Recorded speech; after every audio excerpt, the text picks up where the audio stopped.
Good morning to all of you. आज हम लोग एक नए टॉपिक पर बात करने वाले हैं। आज का हमारा टॉपिक है निम्नांकित के मौसों ज्ञात करो। तो हम इन क्वेश्चनों का आज महत्तम समापवर्तक ज्ञात करना सीखेंगे। तो सबसे पहले हम पहले क्वेश्चन को हल करते हैं। तो लिखेंगे हल। हमारा पहला क्वेश्चन है 12 और 16 दो संख्याएं दी गई है और इसका हमें ज्ञात करना है महत्तम समापवर्तक। तो सबसे पहले हम इधर लिखेंगे 12 और इधर लिख लेंगे 16। अब इन दोनों का हम लोग गुणनखंड निकालेंगे।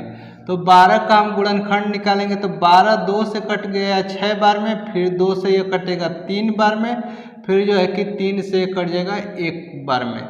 अतः जो है कि जब तक 1 न आ जाए तब तक हम लोग 12 को जो है कि काटते रहेंगे। फिर इसका गुणनखंड निकालेंगे इधर 2 से यह कटेगा 8 बार में, फिर 2 से कट जाएगा ये जो है कि 4 बार में, और 2 से 4 कट जाएगा 2 बार में, फिर 2 से 2 कट जाएगा 1 बार में, 1 आ गया। अब जो है कि बात कर लेते हैं इन दोनों संख्याओं के मौसा की। तो सबसे पहले हम लिखेंगे 12 का गुणनखंड। 12 का गुणनखंड लिख लेंगे, बराबर आया है 2 गुणे 2 गुणे 3।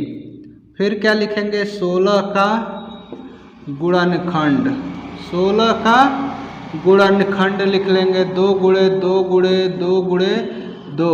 अब जो है कि बात करें महत्तम समापवर्तक की, तो महत्तम समापवर्तक देखेंगे क्या आया है। तो महत्तम समापवर्तक इन दोनों गुणनखंडों में देखेंगे जो संख्या मिलेगी उनको जो है कि हम लोग नीचे लिख देंगे। तो हमारा 2 यहाँ भी है और 2 नीचे वाले जो है कि गुणनखंड में भी मिल रहा है, अतः यह 2 लिख लेंगे। फिर इस 2 को देखेंगे और इधर भी ये 2 मिल रहा है तो इस 2 को भी लिख देंगे।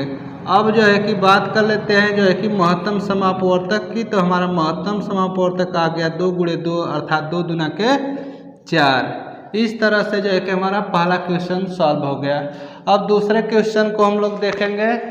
तो दूसरे क्वेश्चन को देख लेते हैं थोड़ा सा। हमारा दूसरा क्वेश्चन दिया गया है 14 और 21 का महत्तम समापवर्तक ज्ञात करो। तो हम सबसे पहले लिखेंगे 14 और फिर इधर लिख देंगे 21। इन दोनों का क्या ज्ञात करना है कि हमें सबसे पहले गुणनखंड निकाल लेना है। तो 14 को हम 2 से काटेंगे तो 2 सत्ते 14 होगा, फिर 2 से ये नहीं कटेगा, 3 से भी नहीं कटेगा, 4 से।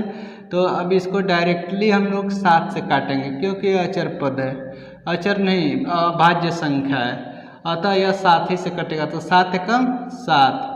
अब जो है कि इधर हम लोग जो है कि देखेंगे 21 को, तो 21 2 से नहीं कटेगा तो 3 से काटेंगे, तो 3 सत्ते 21, और 7 अभाज्य संख्या है तो ये स्वयं से कटेगी, तो 7 एकम 7। अब बात कर लेते हैं 14 का गुणनखंड क्या है। इधर लिखेंगे 14 का गुणनखंड बराबर 2 गुणे 7, और जो है कि 21 का गुणनखंड देख लेते हैं। 21 का गुणनखंड हम लोग लिख देंगे 3 गुणे 7। महत्तम समापवर्तक ज्ञात कर लेते हैं। तो महत्तम समापवर्तक वही होता है जो दोनों गुणनखंडों में जो है कि मिलता है। तो दोनों गुणनखंडों में ऐसी कौन सी संख्या है देखेंगे कि मिल रहा है। तो दोनों गुणनखंडों में हमारा 7 ही एक ऐसी संख्या है जो दोनों में मिल रहा है, अतः इसका महत्तम समापवर्तक आएगा 7। 14 और 21 का आ गया महत्तम समापवर्तक 7 आंसर।